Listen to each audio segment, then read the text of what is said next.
Sa basketball, hindi lang ang pag-shoot ng bola ang importanteng matutunan, kundi kung paano mo mailalapit ang bola sa ring nang hindi ito naaagaw.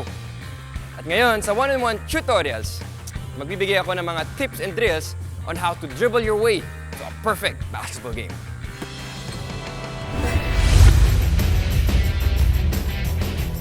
Pwede nyo turuan po sa may dribbling? Tanong ni Luke kung paano ba daw maging magaling sa pag-dribble.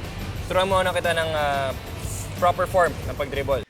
Isa sa pinaka-importanteng parte ng basketball, ang pag-dribble. Dapat nakabend ang mga tuhod. Stay low. Dapat din, diretso ang likod natin. Naka-heads up para makita ang defender. Pound it hard, hard, hard. That's it, hard. Keep it below the waist. Yan importante. Below the waist, huwag mataas. Ha? Yan. Fingers lang, ha? Fingers at wrist. May tinutulak mo na siya. Hindi mo siya pinapalo. Mali yan pag pinapalo ang bola. Walang control. Hindi rin pwede i-lift yung bola. Okay? Hindi pwede sa ilalim. Palming yan. Lifting tawag dyan. Kailangan maging second nature ang pagdidribble sa'yo. Hindi ka nag-iisip kung paano ka mag-dribble. Kasi marami kang iisipin sa game. Gawa tayo ng ilang mga drills para ma-practice ang ball handling. Swing tayo, swing. Stay low. Forward, back, forward, back. Yan. Okay, ngayon, swing natin. Right to left, isang kamay.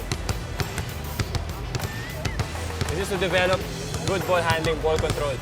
Para maging kabisado natin yung bola. Parang barkada na natin yung bola yan. Alam na natin.